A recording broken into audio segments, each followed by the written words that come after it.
Assalamualaikum warahmatullahi wabarakatuh.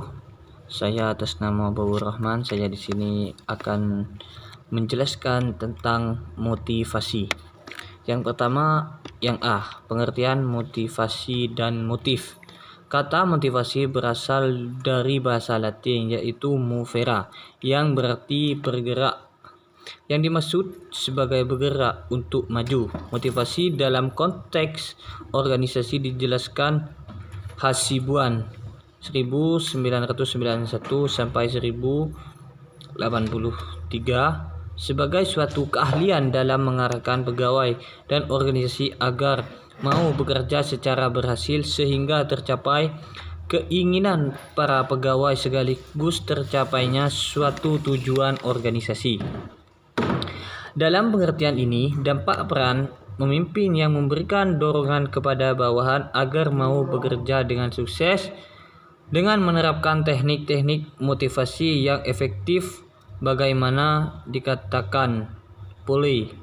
Motivation is concerned with personal energy directed toward the achievement of a particular goal. Siagian 1980 mengartikan motivasi sebagai keseluruhan proses pemberian motif bekerja kepada para bawahan sedemikian rupa sehingga mereka mau bekerja dengan ikhlas demi tercapainya tujuan organisasi dengan efisien dan ekonomis. Pengertian motivasi menurut Sardiman menyatakan bahwa motivasi dapat dikatakan sebagai serangkaian usaha untuk menyediakan kondisi-kondisi tertentu sehingga seorang mau dan ingin melakukan suatu motif bekerja dapat bermacam-macam. Namun dalam posisi ini motif kerja berupa pemberian semangat agar para karyawan melakukan pekerjaan dengan baik seperti dikatakan Niti Smito yang mendefinisikan motivasi sebagai usaha atau kegiatan dari manajer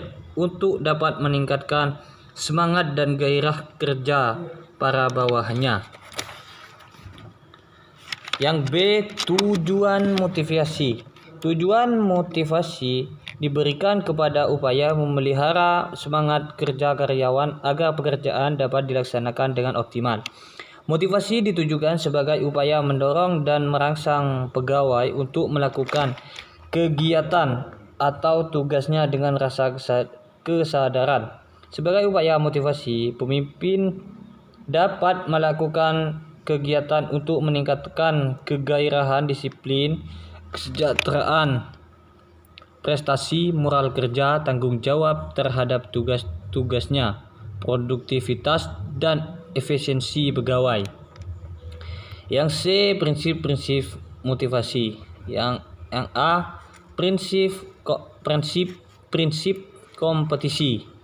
Kompetisi adalah sebuah upaya untuk memberikan kesempatan kepada setiap orang memperlihatkan seluruh kemampuannya dengan difasilitasi secara sehat dan benar. Yang kedua, prinsip pemacu. Pemacu merupakan upaya dalam memberi sebuah dorongan yang berupa tindakan positif sehingga pihak yang diberi motivasi menyerahkan melakukan tindakan tersebut. Yang ketiga, prinsip ganjaran dan hukuman. Prinsip ganjaran dan hukuman biasanya dilakukan kepada anak-anak dengan tujuan supaya anak termotivasi untuk belajar. Yang keempat, kejelasan dan kedekatan tujuan. Prinsip kejelasan dan kedekatan ini dimaksudkan bahwa apabila suatu pekerjaan sudah jelas dipahami maka akan memberi dorongan tersendiri bagi orang yang mengajarkan tersebut. Yang kelima, pemahaman hasil. Pemahaman hasil merupakan suatu pengetahuan atau pengertian dari seseorang dalam memahami hasil kerja yang akan diperoleh nanti setelah pekerjaan tersebut selesai. Yang enam, pengembangan minat. Prinsip pengembangan minat merupakan prinsip yang benar-benar sesuai dengan kondisi orang yang diberi motivasi tersebut. Yang ketujuh, lingkungan yang kondusif. Lingkungan yang kondusif dapat memberikan motivasi bagi seorang untuk bekerja. Yang kedelapan, keteladanan. Prinsip keteladanan merupakan motivasi yang datang dari luar secara tidak langsung, karena prinsip ini merupakan figur dari seorang seperti atasan atau pemimpin. Sekian dari saya, kurang lebihnya mohon maaf. Wassalamualaikum warahmatullahi wabarakatuh.